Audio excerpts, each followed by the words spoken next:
Você já ouviu falar da doença celíaca? Ela é marcada por sabermos que o glúten, ela é uma proteína presente no trigo, aveia, cevada e centeio, e que mais de 2 milhões de brasileiros têm essa doença e a maioria não está sendo diagnosticada. No Pode a Nossa Saúde de hoje, você vai poder tirar todas as dúvidas sobre esse assunto. Não percam! Pessoal, ele é médico, nutrólogo, angiologista, cirurgião vascular e homeopata. Possui doutorado em Ciências de Alimentos e pós-doutorado em Alimentos Bioativos. É pesquisador da Unicamp em Alimentos Funcionais e perito judicial em análise de alimentos. Autor de 18 livros, coordenador de cursos de pós-graduação. E claro, foi meu professor, eu sigo ele até hoje. Seja bem-vindo, Dr. Edson Credidio. Muito obrigado, agradeço o convite. É um prazer muito grande estar com a nossa melhor aluna, isso que é importante. Aí né? já é da sua parte isso, mas fico muito feliz. Aprendi muito com o senhor. Senhor ou você? Senhor, você, né? Você.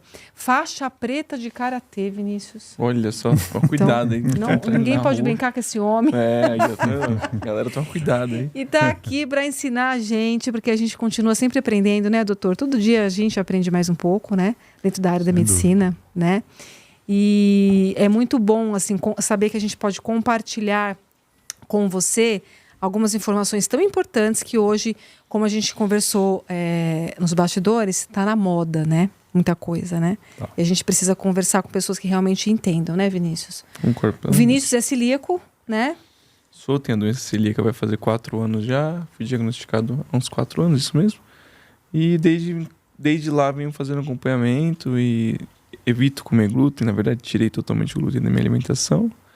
E aqui o doutor, que é especialista nisso, vai explicar um pouquinho pra gente como é que a gente pode descobrir a doença, como é que a gente pode tratar.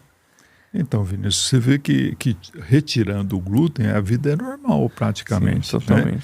Então, na realidade, nós temos a doença celíaca, ela chega a nível mundial 1% da população mundial. Então, é uma patologia que tem uma incidência pequena. Né? Agora, é grave quando a pessoa não segue o tratamento. Tá. Então, se ela fizer, no caso, o diagnóstico correto, né, que a dúvida é essa, justamente no fechar o diagnóstico. Se fechar o diagnóstico, ela deu a doença celíaca comprovada, né, com exames laboratoriais, com exame genético, às vezes até biópsia, né, intestinal. Se deu comprovado, o tratamento é o quê? Retirar definitivamente o glúten, que é a parte proteica do trigo, do centeio, da cevada, da aveia, né? Então, essa parte proteica, ela tem, como é uma doença autoimune, o corpo acha que, na verdade, não é um nutriente, é uma agressão. Então, ela ataca aquilo e ataca de tal modo que a vilosidade intestinal, praticamente isso desaparece. E pode virar uma neoplasia, pode transformar em problemas graves. E não é só problema digestivo. Ela pode dar constipação, ela pode dar diarreia, pode dar o timpanismo, ela pode dar problemas epiteliais, herpéticos, né? Crise de herpes, pode dar problema de déficit de atenção. Olha que coisa. Complexa essa doença, né? É complexo. Perda de memória, tiroidite Hashimoto, osteoporose. Então ela mexe com tudo. E às vezes o diagnóstico é difícil porque o sintoma ele é subclínico ou é brando. Daí o fato do exame ser necessário. Então a doença só é comprovada através do exame? Da comprovação do exame. Do exame, tá. Aí você fecha o diagnóstico. Tá. E esses exames, eles podem ser feitos, um pedido do médico, óbvio, né? E podem ser feitos no laboratório e também complementa com endoscopia. com a biópsia? Então, se você tiver uma clínica bem Sugestiva. rica, né, e junto com esses exames bioquímicos, todos eles são feitos, tanto o bioquímico como o genético, eles são feitos pelo sangue. Então é simples, né? Nós temos anticorpo antitransglutaminase, anticorpo antigliadina, né? Nós temos os dois testes genéticos, que o teste genético é interessante, é o seguinte, 95% das pessoas que têm o teste genético positivo, eles têm doença celíaca. 95%? 95%. É muito alto, né, doutor? Só que existe uma faixa de 30% de falso positivo. Ah, não, peraí, aí confundiu a cabeça. É. Então você veja que se deu positivo o teste genético, a pessoa tem alta possibilidade de ser celíaco. Só que para muitas pessoas eles apresentam falso positivo. Então, Tá. a pessoa não tem. Interessante. Né? Então o que nós comentamos, o que confunde é que tem o celíaco, tem a pessoa que é intolerante ao glúten, ele é sensível ao glúten, e tem pessoas que têm alergia ao trigo. Né? Os sintomas são diferentes, porque, por exemplo, a doença celíaca lesa e dá todas essas comorbidades que eu falei. A intolerância, ela dá gases, dá ou constipação, ou diarreia, mas é uma coisa que não lesa. Não lesa. Ó, diferença. E a alergia ao trigo, você tem que fazer um IgE, um teste de alergia. A imunoglobulina E do trigo, que é o raste do IgE. Aí, se der positivo, você tira o trigo. Que às vezes, doutor, é muito mais grave momentaneamente do que ter uma doença celíaca, dependendo da situação, do contexto, não é? Porque pode dar um edema de glote, pode dar broncoespasmo, tá certinho. Tá. É isso mesmo. E quando que a pessoa pode desconfiar que ela é celíaca? Então, vamos supor o seguinte. Se a pessoa ela come um pãozinho francês, né, e não acontece nada, então provavelmente ela não tem. Geralmente o celíaco ou o que tem a sensibilidade da doença celíaca, ele vai ter gases, vai ter timpanismo, vai mexer com o intestino. Agora, pessoas normais não Nada. sentem nada. Vida Sente normal. nada, vida Quem normal. come pão não é para ter nada. Não é Nem pra ter inchaço nada. na barriga, nem uma coceira na pele, não é para ter. Nada. Tá, Não é nada. tá. E aí a dúvida, né? Hoje o glúten, ele está como se fosse um veneno. E não é, né? O glúten, qual a vantagem do glúten? Bom, o glúten, principalmente para quem é vegano, é a parte proteica vegetal, né? Então o glúten tem proteína, carboidratos, complexo B, magnésio, minerais, tem ferro. Mas Então, de onde sai esse glúten, doutor Credide?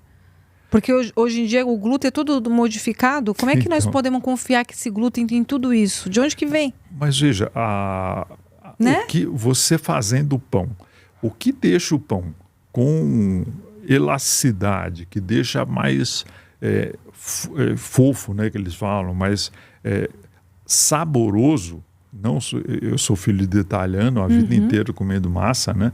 É o glúten, é a Mas- parte proteica, né? Até aí a gente entendeu, mas tá, e de onde onde nós vamos achar um glúten que realmente seja de confiança? Então, hoje, Renata, a dificuldade é o seguinte, né? Nós temos que procurar tudo com procedência boa. A Ok. dificuldade é essa. Por quê? Porque, por exemplo, se for observar defensivo agrícola, o defensivo agrícola que é liberado, né, que é liberado pela Embrapa, que tem pesquisas, ele não vai fazer o mal que faz um defensivo, na verdade nem defensivo seria um agrotóxico, esse vai fazer mal. Então tudo é procedência. Tá. Né? Então você vai comer um alimento. Vamos supor uma coisa um amendoim. Ok. Se esse amendoim tiver uma pele totalmente homogênea, sem nenhuma marca, sem nenhuma mancha, na engenharia de alimentos chama injúria ou sujidade. Tem algumas marcas, ele tem aflatoxina. Já não serve para consumo. Não serve ao consumo. Se você tem um café que ele tem algumas marcas no grão, ele tem a ocratoxina. Então tudo depende do quê? Da procedência. Uhum. Então olhar em rótulo, olhar em selo de qualidade. O selo de qualidade é importante também. E principalmente o celíaco tem que observar muito bem o rótulo. Porque Devia ter uma aula só de rótulo. Deveria ter uma aula só de rótulo. E o rótulo do alimento processado, hoje você vê que tá difícil, né? Até para profissionais, para ver o que tem. Você vai comprar um chocolate, aí ele está parecendo que é um produto com chocolate, não é chocolate. Sim, não. Isso é muito importante. É que nem água de coco. Água de coco hidrolisada, pasteurizada. Não é água de coco. Não é água de coco. Não tem nem coco ali direito, né? Queijo falso. Então você veja que é um produto lácteo. Quer dizer, na verdade tem que ser queijo. O queijo, ele vai o quê? Leite. Né? Manteiga. Manteiga tem que ter o quê? A manteiga é feita com a nata. Então se não tiver nada de leite numa manteiga, não é manteiga. Mas, doutor, você acredita que... É verdade. Você acredita que, assim, no decorrer do tempo, né? Você é médico aí há muitos anos, né? Tem a sua experiência de muitos anos. Você acredita que o glúten, ele foi modificado e, por isso, está causando tantos problemas em tantas pessoas e aí ele se tornou realmente esse vilão? Você acredita que isso pode estar acontecendo? Então, Renato, veja, eu tenho um livro de biotecnologia que eu lancei. A biotecnologia é o futuro para não se passar fome. Então tem, por exemplo, arroz manipulado que ele cresce no deserto. Entendeu? Então chega no ponto que nós vamos ter que ter recursos para ter alimento. Porque é difícil você falar, mas se isso eu vou ser vegano. Vamos supor, vem uma catástrofe aí e você vai passar fome. Tá. Então tem processos, né, de conservação que a coisa dura eternidade. Né? Você lembra no curso eu falei quando o Napoleão Bonaparte, quando ele ia para a guerra, ele tinha dificuldade que os soldados passavam fome porque os alimentos estragavam. Então ele fez um concurso na França aonde quem conservasse por mais tempo o alimento ganharia uma bela de uma fortuna. Né? E um confeiteiro chamado Apert, ele fez o seguinte, ele fez um pedaço de molho de carne, né? Fez um pedaço de carne com molho, cozinhou, colocou em lata de flambe, soldou essa lata e cozinhou. Aqui estufou, numa quarentena que ele colocou, ele descartou. As outras ele colocou o rótulo. Essas latas nunca estragaram. Inclusive, há uns anos atrás, foi aberta uma que está no Museu do Louvre e está comestível ainda. Que loucura! Abriram uma lata que tinha pão da Segunda Guerra Mundial e o pão está comestível. Tipo, você está falando que vedou qualquer entrada de ar e não tem proliferação de bactérias. Porque existe uma característica que chama atividade da água. A atividade da água abaixo de 0,8 não cresce um ser vivo. Por que o leite de caixinha dura 6 meses? Tá certo, tem fraude? Tem fraude. Já foi fraudado, já saiu de linha e tal. Mas o leite, eles fazem um superaquecimento a 142 graus, fazem um resfriamento e invasam. Põe na caixa a vácuo. Não estraga. Mas isso tira a propriedade do leite? Então, aí você perde o que é termolábil, que é sensível ao calor. Mas o que é termoestável fica. Então tem propriedade ali. Tem. Tá. O leite condensado foi Primeira Guerra Mundial. Sei. A pessoa, o americano que fez, ele patenteou. Por que tem o leite Como condensado? é que é a história do leite condensado, doutor? Conta aí. Mandar leite pra galera na guerra. Conta pra nós. Eles tiram, vão fervendo o leite, colocando açúcar, não é? E não estraga. Então, a bactéria, ela não gosta de extremos.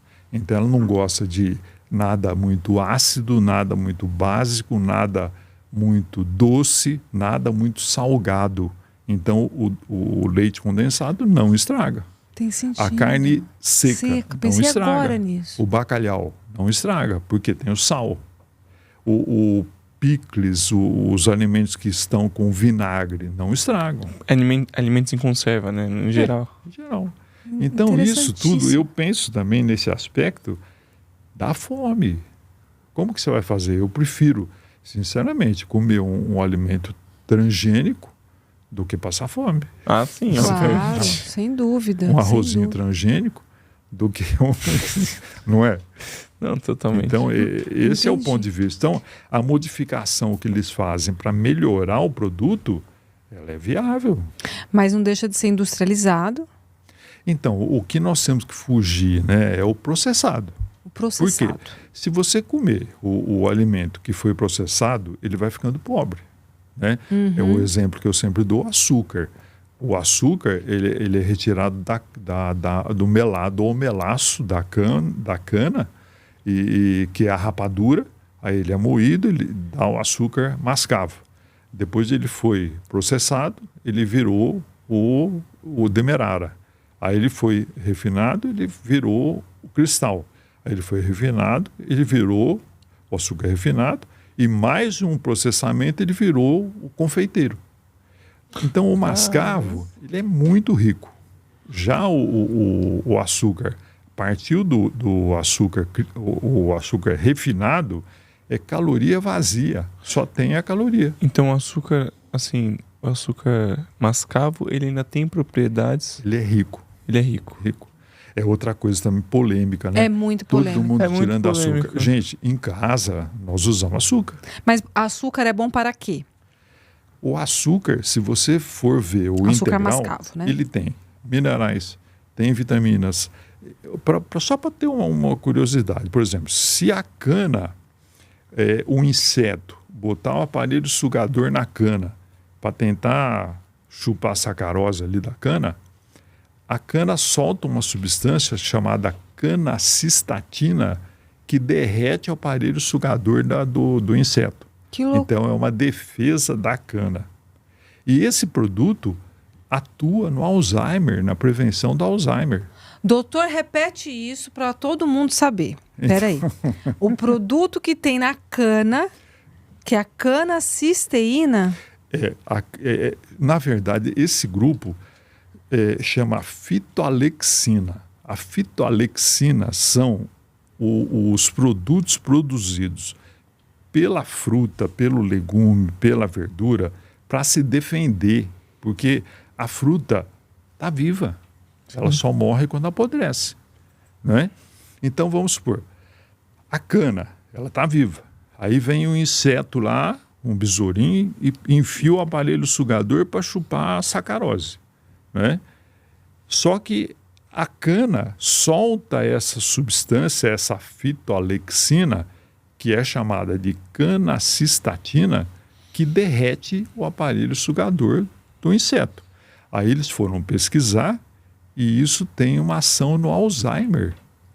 Então, gente, Nossa, caramba, que sabe, interessante. 1000 vezes açúcar do que adoçante. isso que eu ia perguntar. Defende mil o adoçante? Eu sou totalmente contra. Há O mais de adoçante. 30 anos eu estou formado há 45 Eu anos. sei. Né? Então eu me formei em 80. Eu sei. E não parece, hein? Não Obrigado. parece. Mas o adoçante, então, não entra na tua mesa. Não está na tua mesa o adoçante. Só açúcar. Açúcar mascavo ou refinado? Mascavo, eu gosto do mascavo, minha mulher gosta do demerara. Eu gosto do demerara. Porque o mascavo Eu tem gosto gosto nenhum. de cana. Se for para comer, eu gosto do demerara. Mas você entendeu?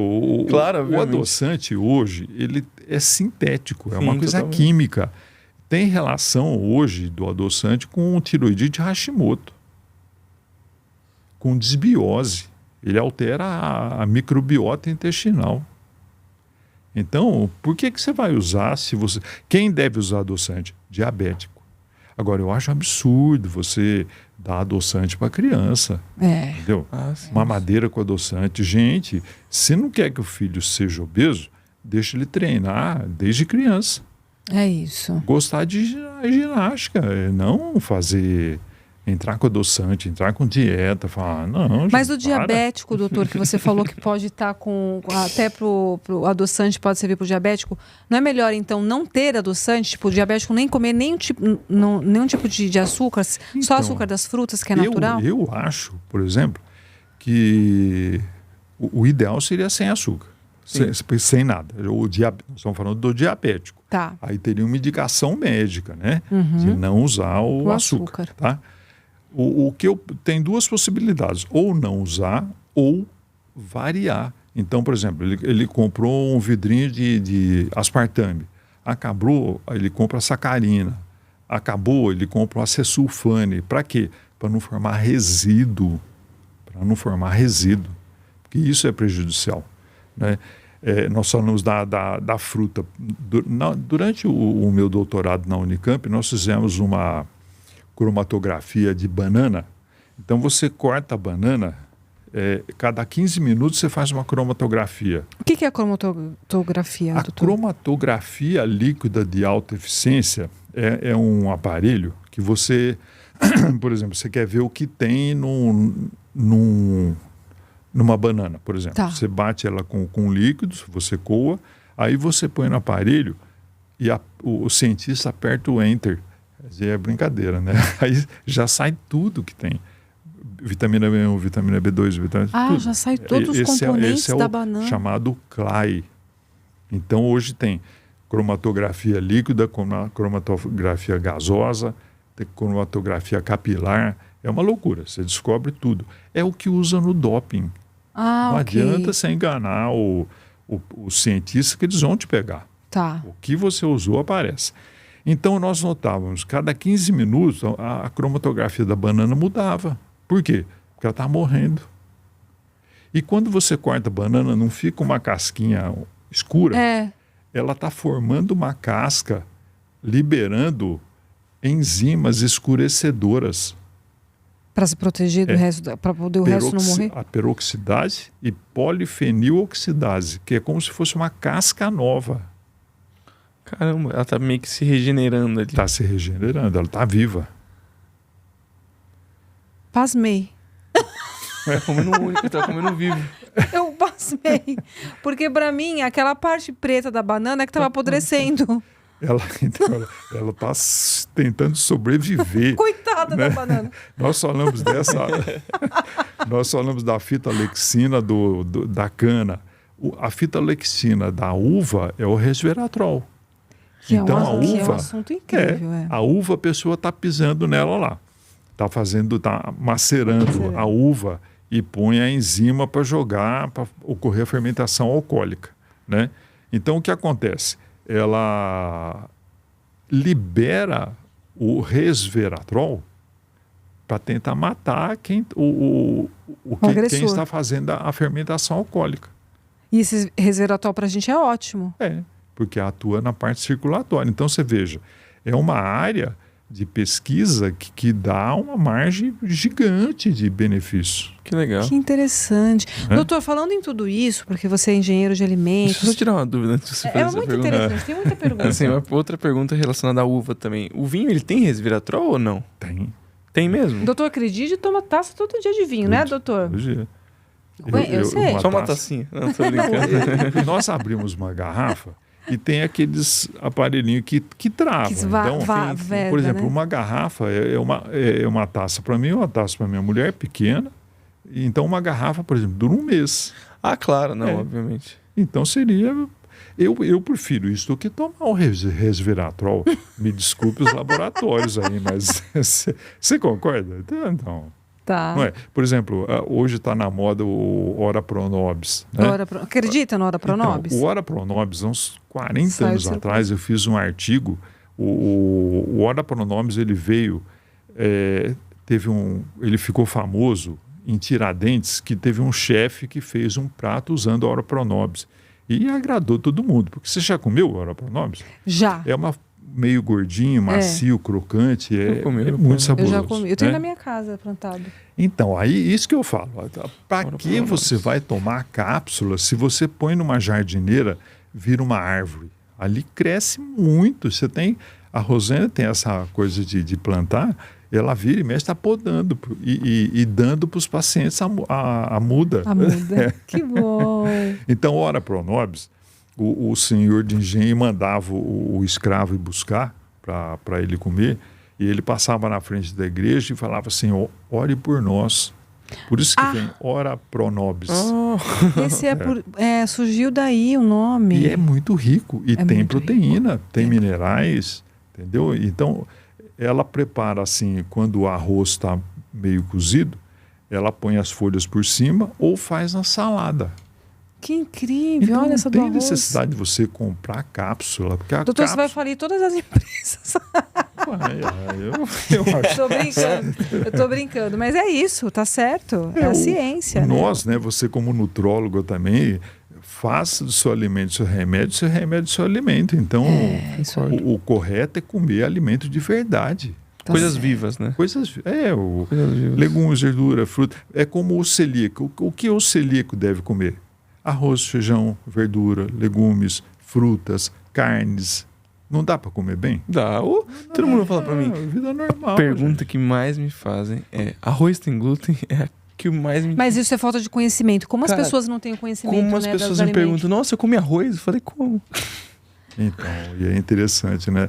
fala, gente. Ultimamente eu tenho feito no Instagram aquela coisa de verdade Mitos. e mitos. Né? Perfeito, A muito gente legal. tem aqui também Porque perguntar pra você. Tem muita bobagem. Sabe? Então, tipo assim, é uma coisa que eu achei até...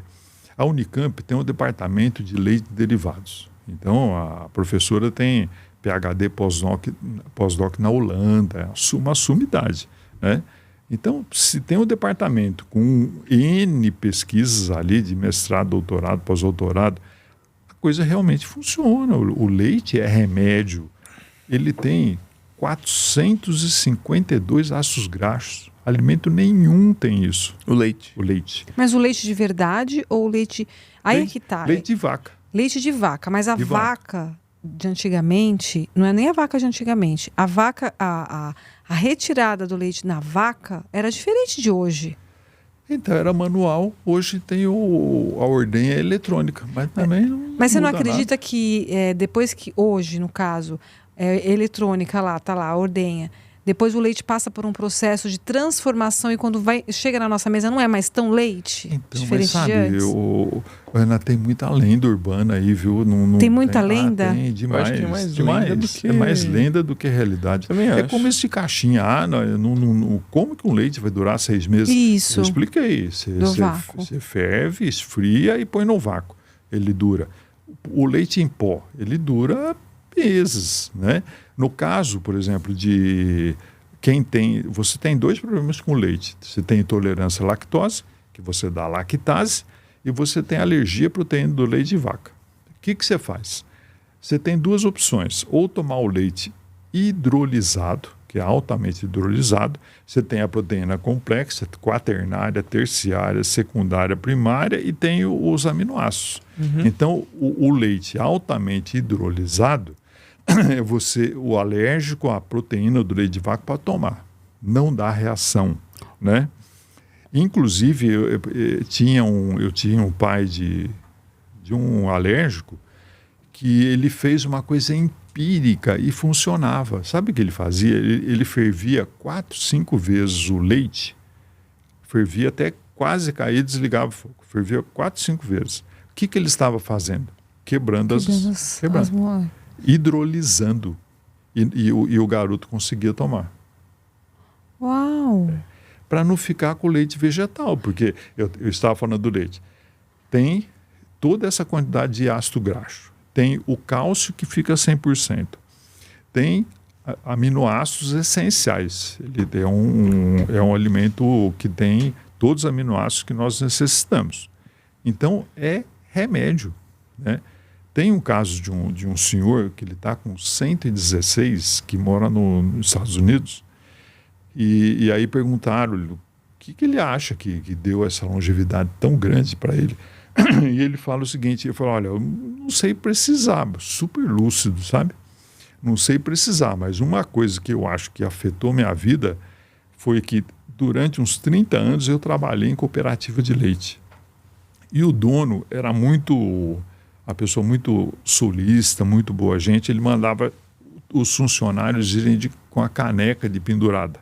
E quando desse fome, para tomar o leite. Ele falou, eu era pobre, eu tomava o leite o dia inteiro. Então eu acho que isso afetou minha vida. Para melhor. Uma das coisas. Sim, claro. Em casa, Você defende o leite? Em casa, 2 caixas de leite por semana. Sabe? Eu tô besta. Você vai contra muita gente. Você está indo contra o de hoje, né? Todas a galera essas... de hoje. Tudo. Porque... Então, você veja, agora o que tem que ver? A realidade. Você não pode entrar na falácia. Eu vi uma pessoa falar que é melhor você tomar uma latinha de refrigerante do que um copo de leite. Ah, gente, me poupe. Não. Me poupe. Falar uma coisa dessa. O outro falar, um carnívoro aí que está aparecendo na mídia, que o brócolis é uma bomba de toxina. Fala, gente, me poupe. Não, mas o brócolis tem glicosinolato, tem que a galera também vai... não. Exagera então para ter começa golpe, a criar né? Deveria ter deveria. Coisa. Reguladora. Eu acho. Tá falando bobagem, já corta. Não, mas tem muita gente que tá falando... Na verdade, estão dando muito público pra gente desinformada sair cuspindo informação por aí. Demais. Que acaba prejudicando algumas pessoas, como a maioria da população brasileira, que às vezes não que seja ignorante, mas tem uma certa restrição de informação. E a pessoa segue. Sabe, eu fico com dúvida. Eu falo, puxa, até comentei com a doutora Glaucia, eu tenho contato com a doutora Glaucia, que é a minha orientadora. Eu falei, doutor, como eles seguem a letra, assim, como se fosse religião, esses falsos profetas, né? Ele falou assim, porque são coisas que eles querem ouvir. Exatamente. Então, você quer ouvir isso? Daí, é como falar para você, você quer ouvir que você pode comer o glúten à vontade? Não, Não, então, eu não quero ser esclarecido. É claro. Né? Agora, se a pessoa quer ficar nessa coisa de falácia... É que se informar dá trabalho, né? O que não dá trabalho é você pegar um post, ler aquilo e acabou. Ler um artigo, fazer um artigo, pesquisar dá trabalho, né, doutor? Eu vejo que é isso. Eu tenho, assim, alguns mitos, não mitos, eu tenho algumas crenças em relação a leite, em relação a glúten, até pelo meu próprio organismo. Você acredita na individualidade do tratamento? Por exemplo, chega um seu paciente lá, e ele fala, doutor, fiz os exames, não deu nada, deu negativo, fiz endoscopia, também não deu nada, mas eu como alguma coisa com glúten, passo mal. Então, aí precisaria fazer uma checagem se é o glúten mesmo. O ideal seria fazer um rastreamento do IgE dele, ou do IgG, para ver se ele tem alguma alergia alimentar. Entendeu? Porque eu já tive paciente que tinha alergia a pimentão. Nossa. Então, é complicado, sabe? Não caiu bem. Aí foi ver, tinha pimentão. E aí culpou o glúten. Culpou o glúten. Tá. Então, a coisa tem que ser o quê? Tem que ser pesquisada. Então, hoje nós temos, como eu falei, o exame bioquímico, nós temos o exame genético e nós temos o rastreamento alergênico para ver se a pessoa é alérgica a algum alimento. Eu sei que você defende muito o abacate. Foi minha tese de doutorado, né? Então. Foi seu estudo. O abacate é uma fruta muito boa, não é muito saborosa. Podemos dizer que, assim, tem pessoas que não têm paladar para abacate. Eu adoro abacate. Mas ele pode ser consumido todo dia, mesmo tendo as gorduras boas, que nós sabemos que ele tem. Ele pode ser consumido todo dia ou não? Então, a minha tese de doutorado, eu dei abacate para 100 militares, né? E teve um grupo controle que foram mais 100, os 200 comiam no batalhão, né? Tá. E um grupo selecionado, né, ele recebia o abacate. Só que antes de começar o abacate, eu fiz colesterol total, HDL, LDL, VLDL e o triglicérides, tá? E o grupo do abacate, ele comia 200 ml 2 vezes por dia De abacate. de abacate. Eu não quis mexer na dieta do batalhão, senão eu ia falar, você mexeu na dieta, então por isso que deu essa alteração, né? Aí eu não mexi na dieta, os dois comiam a mesma coisa. E podia utilizar o abacate da forma que quisesse, ou colocar na vitamina que eles já faziam, colocar na salada, né? Fazer um guacamole, do jeito que quisesse. E o que aconteceu? Depois de 2 meses, o grupo que ingeriu o abacate, 98% teve aumento do HDL. O colesterol bom, gente, Colesterol que bom. defende nosso organismo. E o outro grupo, porque o policial, ele come mal, né? Às vezes é coxinha, passa no... Coxinha.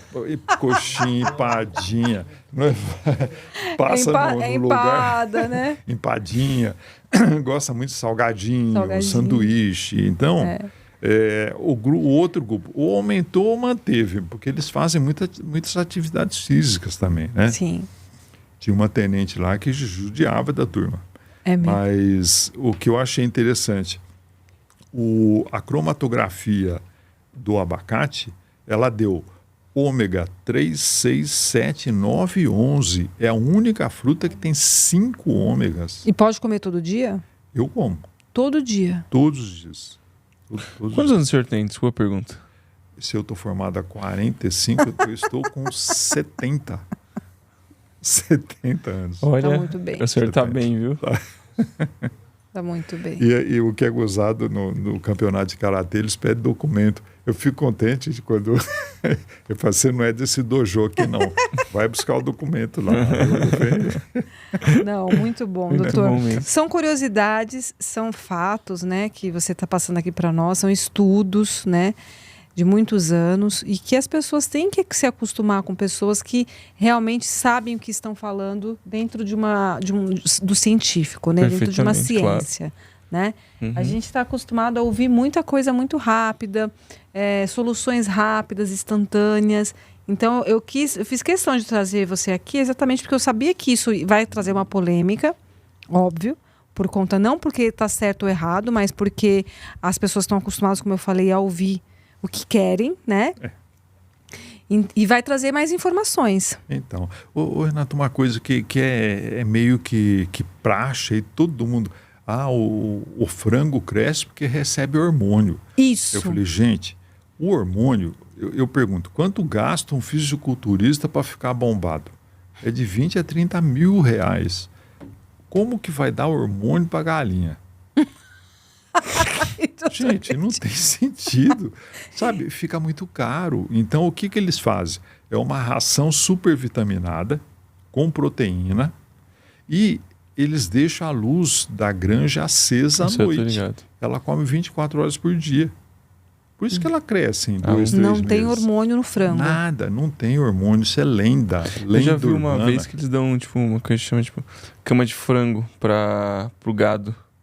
Mistura no silo lá, cocô do frango, joga na ração, deixa ali fermentando junto no silo assim, e depois dá pro boi para poder engordar. Então, isso tecnicamente é legal, mas eu já vi algumas pessoas que fazem. Então, Vinícius, mas olha, hoje, por exemplo, o gado confinado, ele come ração. Uhum. O gado solto, ele come capim. Quando não tem capim, quando está seca, ele tem local que vende o rolo de capim. Então, o gado come capim, sal grosso e água. Isso, o próprio boi, não tem boi com hormônio, senão ficaria tudo bombadão. Não tem, gente, não tem, é tudo lenda. E a coisa pega de uma forma que todo mundo acredita, sabe? É verdade. Não existe isso. Nós temos aqui, doutor, mito ou verdade, tá? Mito ou verdade que sensibilidade ao glúten é a mesma coisa que doença celíaca? Então, é mito, porque a doença celíaca, como eu disse, ela é uma doença autoimune e que ela ataca o nosso organismo ataca o local que tem o glúten, lesando o tecido. Então, se está na vilosidade, ele vai atacar ali, ele vai deixar reto. Então, vão sumir as vilosidades, vão dar alterações sistêmicas. Já a sensibilidade, a pessoa tem gases, tem timpanismo, tem constipação ou diarreia, mas não tem lesão. Então, não vai ter lesão nenhuma. Olha, é muito interessante isso que você está falando. Eu lembrei das velosidades. O Vinícius, ele sempre teve sintomas que era celíaco, mas eu não sabia, né? Não tinha conhecimento. Então, a gente deixou batido, passou. E vou falar uma coisa até particular, mas não tem problema. Qual? Porque é meu filho. Qual? Depende. Sou seu filho, mas lá fora eu não sou. Depende aí. Não. Em relação às velocidades, tem alimentos que não são digeridos e passam reto e quando você vai ver, tá lá o alimento inteiro, né? Esses alimentos, alguns acontecem mesmo isso, que é normal, talvez a gente não tenha a propriedade para digerir. E aí, milho. Como o milho, por exemplo. Entendi. O milho, ele é normal passar inteiro. Por causa da celulose, né? Por causa o ser humano não quebra a celulose. Ótimo. Mas outros alimentos, isso a gente pode fazer, tipo, não um diagnóstico, mas pensar em alguma doença intestinal, quando os alimentos eles passam inteiro e não são digeridos? Então, de maneira geral, o que falta seriam a pesquisa de enzimas digestivas. Eu costumo dar, inclusive para os meus pacientes celíacos, eu costumo dar um pool de enzimas digestivas liofilizadas. E costumo fazer uma modulação de probiótico. E probiótico, de preferência, liofilizado. Fala um pouquinho para a gente dos probióticos, doutor. Pode ser tanto da doença celíaca como não, né? Ele, em geral, quem não tem doença celíaca pode estar usando probiótico todo dia? Deve? Como é que é? Então, olha, uma coisa interessante, né? Teve um paciente meu, gastro, que ele ganhou uma quantidade grande de probiótico de um laboratório. E ele falou, vou mudar minha flora. Né? E ele tomou tudo. Você acredita que deu uma colite? Ele foi me procurar com muita dor no cólon, né? Aí eu pedi um hemograma. Ele estava com uma leucocitose altíssima. Ele estava com uma colite. Por conta dos probióticos? Deu SIBO, superinfestação bacteriana. Então, qual é a definição do probiótico? O probiótico é um micro-organismo benéfico que, quando dado em proporção adequada, melhora a vida do hospedeiro. Proporção adequada, você não pode tomar muito. E o tipo de probiótico? Tipo, probiótico para a pele, probiótico para o intestino, então, probiótico... vai ter que fazer cada um tem uma indicação. E a kombucha, doutor? Então, a kombucha, ela tem cerca de 14 ou 15 probióticos. É como o kefir. É muito bom. O que eu acho ruim do probiótico é que é muito caro, né? Então, o ideal... Você lembra que eu dei kefir para os alunos? Eu levei, né? Uhum. Então, o kefir é chamado semente do profeta. Os czares lá davam para tratar a população e muita gente melhorava. Aí a sociedade russa foi fazer uma pesquisa com o tal dessa semente do profeta e descobriu que tem 14, 15 probióticos. Então é muito rico, né? A única coisa que tem que se ater aí é a higiene. Então, se você tiver boas práticas de fabricação, que é chamada BPF, lavar a vasilha, lavar a mão, sabe? A mulher faz isso bem feitinho, o homem é meio porcão já, né? Então, eu tenho aluno que eu dei a semente do kefir, ele falava assim, doutor, ele está com um gosto de acetona. Eu falei, então, o que aconteceu? Ao invés de ter uma fermentação homogênea, ela teve uma fermentação heterogênea e ela formou aldeíde e cetona. Falta de higiene. O kombucha também é como se fosse um gel, Você põe a água, você põe açúcar, você põe lá, ele começa a crescer e você toma. Mas no caso dele, ele não se passou bem, né? Você não não me passou bem senti com a bem com kombucha. kombucha. Talvez os probióticos que estavam ali, alguns deles, já que ele compõe, tem probiótico, pode não fazer bem para ele, né? Também. Né? Eu uso muito o Lactobacillus boulardii, que tem no mercado, e também é liofilizado, é mastigável, e é impressionante. Você, por exemplo, no caso de diarreia, a pessoa está com diarreia, ele no dia ele segura. Olha. Lactobacillus boulardii. Boulardii. Deixa eu fazer uma pergunta. Tem aquelas pessoas que fazem aquele fermentação do leite, que cria aqueles lactobacilos ali meio que naturais. É bom, é ruim? Então, tudo isso que é feito fermentado, ele é saudável. Ele é saudável. Inclusive, eles criam um meio inóspito para as bactérias ruins. Então, essas bactérias boas, elas crescem, as ruins não. Olha né? que legal. E o que seria, por exemplo, a disbiose? Né? A disbiose é quando você aumenta a bactéria ruim e diminui a boa. Né? Uma coisa para prevenir a disbiose, para você ter uma microbiota saudável, é usar fibra. Porque a fibra ela vai ser fermentada pelo probiótico e vai produzir ácido butírico, ácido acético, butírico e propiônico. E isso melhora muito o intestino. Mas tem pessoas que não podem com fibras, né, doutor? Então, mas aí você pode pegar e dar inulina Tá. isolada. Com bastante água. Inulina. Tá ótimo. Pode ser em pó ou pode ser Ou pode ser comprimido. comprimido. Mito ou verdade que os celíacos podem ingerir glúten em pequena quantidade? Então, qualquer quantidade que ele ingira faz mal. Faz mal. Qualquer uma. Qualquer um. Ele deve evitar totalmente. Como é a solução não ingerir, então fuge, esquece. Tem tanta coisa gostosa para comer, esquece o glúten. Tem perguntinhas aqui, doutor. Ó. O organismo precisa ficar quanto tempo sem glúten para desinflamar? Renata Albuquerque, Campinas. Então, olha, se você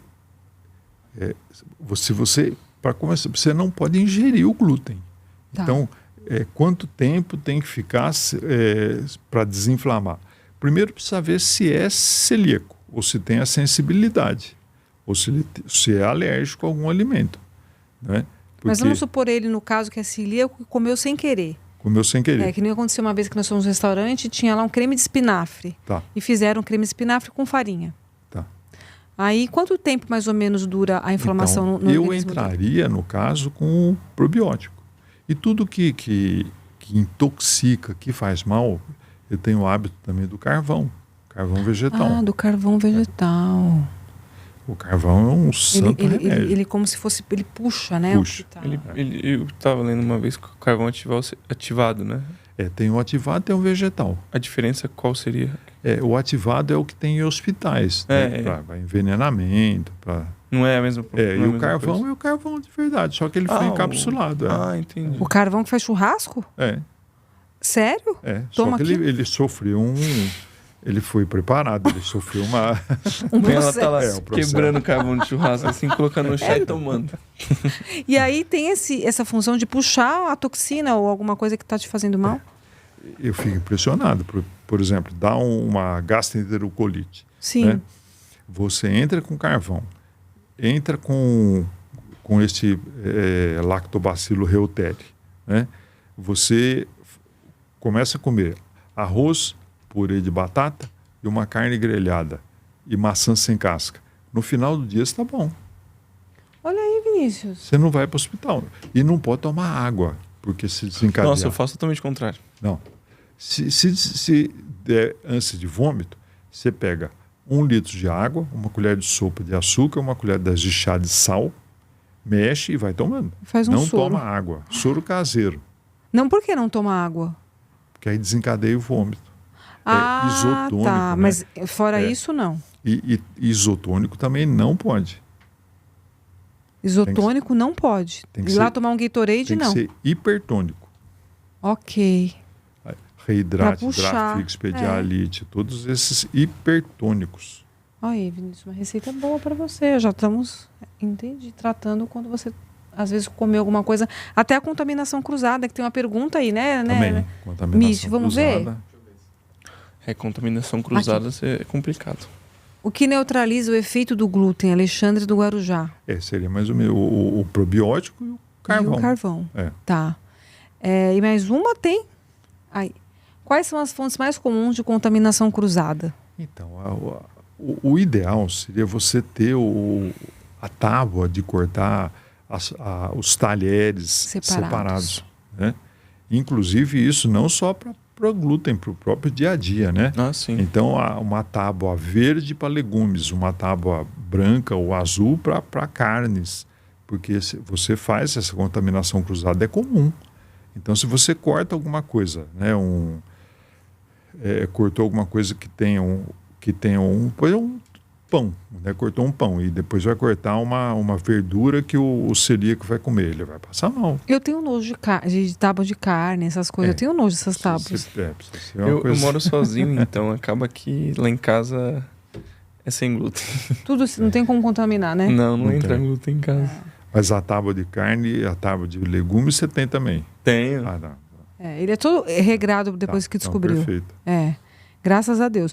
A gente descobriu numa situação meio chata que eram sintomas vagos, né? Descobri na pandemia, né? Na pandemia. Não, foi um pouco antes da pandemia. Foi um ano antes. E eram sintomas vagos, não era um sintoma específico. Não era sintomas vagos. Não, você chegou a vomitar? Eu vomitava, tinha diarreia, desconforto ficava abdominal. pálido. Tinha mais... Sintomas sistêmicos, como você falou, doutor. Não é só no intestino que atua, mexe né? Com tudo. Mexe com tudo. Até irritabilidade. Você vê o déficit de atenção. Então, uma névoa mental, né? Que ele tem. Tinha. Ficava muito. Agora as coisas alinharam. Mas isso não precisa ser celíaco para sentir, né, doutor? Às vezes você está com desequilíbrio intestinal. A própria desbiose leva a isso também, né? Então, por exemplo, uma coisa que ajuda muito a regularizar a desbiose, o leite fermentado. Olha. Né? O leite fermentado. O leite fermentado, ele o Yakult? Foi descoberto pelo... Eu não queria fazer o merchandise, mas... Quem sabe a Yakult patrocina o nosso podcast. Apesar que tem várias marcas hoje, né, de fermentado. Mas o leite fermentado, o Dr. Minoru Shirota, isso há 95 anos atrás. Nossa. Estava uma crise de gastroenterocolites por falta de saneamento básico no Japão, e ele começou a levar esse leite com o Lactobacillus casei e colocaram no final o Lactobacillus casei Shirota em homenagem ao Minoru Shirota. Tá. Né? E ele curou a população usando leitinho fermentado. Então, uma coisa que em casa também sempre tem, leite fermentado. Maravilha. Caramba, os japoneses, eles têm uma sacada, né? Tem. Você que nem o Tiroidichi Hashimoto, que os caras começaram a iodizar a água lá para poder... Não, é impressionante. A coisa realmente é como dar um terremoto lá, passam uns meses, já está tudo intacto, perfeito. Não, é incrível. É aquela bomba nuclear lá que soltaram na Hiroshima. Lá. Impressionante. Você tem descendência também asiática ou não? Não tem. Só italiano? Gostado, tem hora que eu pareço meio japonês. Parece. Eu não sei por quê. Parece um pouquinho de olhinho puxado. Deve ser. Doutor, eu quero agradecer muito você estar aqui. Foi curto, para mim foi curto, né? Acho que para nós também foi muito curto, porque tem muita coisa para se falar. E aí eu queria, de repente, né, fazer um novo convite para vir até o podcast, para a gente continuar. É uma enciclopédia ambulante. Eu costumo dizer que você é uma enciclopédia ambulante, né? Falo até pro Danilo. E outra, você passa o seu conhecimento de uma forma mais tranquila. Não fica muito em termo técnico, mas os termos técnicos que você usa fica leve de escutar, sabe? Não fica aquela coisa maçante, muito técnica. Não é uma informação desesperada, né? Não. E copia e cola, que nem a gente tem por aí, né? É uma coisa realmente que tem... Tudo tem história, né? A medicina é isso, né? É buscar a história de onde, o porquê. Isso é importante, né? Quer deixar algum recado pro pessoal naquela câmera? Sua rede social? Seus livros, onde encontra? Tem mais não sei quantos livros. Onde que vê esses livros? Então, eu já estou com 22 livros. 22 livros. E eu estou montando um site e eu coloquei ele digitalizado. Maravilhoso. Porque aí fica fácil, né? Porque fica a coisa assim, menos onerosa, fica barata, né? Porque está digitalizado. Porque eu tenho visto, você entrar na Amazon, tem um monte de vendendo meu livro no sebo. Eu falei, poxa, todos os meus livros no sebo e eu não... Eu não estou vendo nada com isso. Então eu vou colocar no site. Tá, né? Tá ótimo. E o meu Instagram é Prof. Dr. Edson. Tá, Né? maravilha. E o YouTube é Dr. Edson Credídio. Credídio. Ótimo. Legal. Eu fui, até vou falar uma coisa que eu assim, me espantei quando conheci o seu consultório. Muitos certificados na parede. Acho que tem 3 paredes só de certificado, não é isso? Parede daqui e ali, assim, enorme as paredes, né? Eu quero parabenizar muito o seu trabalho, doutor. A gente respeita muito. Obrigado. Desde que eu conheci você lá atrás já, sempre tive uma admiração profissional pelo seu trabalho e de pessoa também, né? Você, a sua esposa, né? Sua família, seus filhos, enfim. É um profissional de credibilidade, né? Então aqui a gente não traz modismo, aqui a gente traz pessoas realmente de credibilidade. E acompanhem mesmo o trabalho do Dr. Credídio, que é assim, na minha opinião, um dos melhores dentro da área, né? Porque você estuda mesmo, né? Continua ainda, né, doutor, estudando, né? Não para, né? Pode parar. Mas você quer deixar algum recado, alguma frase, alguma dica para o pessoal que assiste a gente? Então, uma coisa que eu gostaria de falar, por exemplo, antes de seguir alguém, entra pelo menos no CRM da sua região, se for São Paulo, se for Minas, em Minas, e vê se quem está te tratando é médico, pelo menos isso. Porque grande parte não são médicos. Exato. São de outras áreas. Uhum. E hoje a invasão da área médica está muito demais. grande. Todo mundo sabe, né? Então, é uma dificuldade, não é? Você Boa. confiar cegamente num profissional que nem CRM tem, é brincadeira. E tem muitos famosos que nem CRM tem, já perderam faz tempo. É o famoso falso profeta. Exatamente. Que consegue muitos likes, né? Faz um marketing violento. Uhum. A pessoa fala, nossa, você vê que maravilha. Fala, sabe, e é difícil. A minha sogra, por exemplo, é da pastoral da criança. E ela viu um desses falsos profetas falando que o alho é um veneno, cebola é um veneno. Eu mandei até vídeo da Unicamp mostrando que tem uma placa de Petri com um monte de bactérias, jogaram um caldinho de alho moído. As bactérias, elas fogem, sabe? A coisa, realmente o alho tem alicina, aliina, tem compostos sulfurados. É um super alimento. Você vai tirar porque você viu um falso profeta falar mal. Não, o alho é incrível. Cebola. Antibiótico natural. No aumento de testosterona também. Eu estava vendo que ele ajuda no aumento da produção de testosterona natural. Doutor, o que aumenta a testosterona naturalmente? Fala para nós. Tem uma série. Veja, a testosterona, a forma do hormônio, né, é o ciclopentanoperidofenantreno, que sofre algumas modificações e vem da onde? Ela vem da gordura, do colesterol. O colesterol, ele é precursor da testosterona, dos sais biliares, da vitamina D. Então, uma das coisas, carne, leite e ovos. Mantém a testosterona. Mantém. Quer aumentar? Come mais carne, leite e ovos. E cuidado com as dietas, porque baixa gordura também dá problemas na produção dos hormônios, né?